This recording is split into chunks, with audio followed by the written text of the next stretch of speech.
Sayın Başkanım buyurun.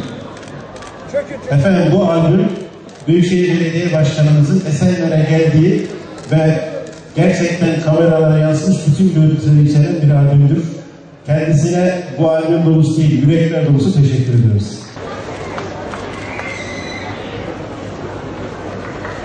Esenler'in Gülümseyen İnsanları bu albümde İstanbul Büyükşehir Belediye Başkanımıza takdim ediliyor.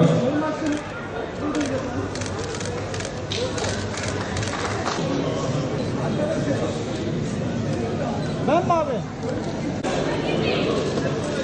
Çekilin mi? Yesin abi.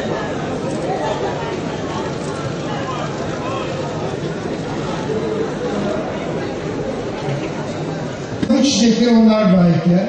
İnşallah bir gün sizlerle kahve içmeye geliriz. Plaketi onlar layık. Biz hizmet etmenin onurunu yaşıyoruz. Bize sadece dua etiniz yeter. Biz onunla iktifa ederiz. Sağ olun, var olun.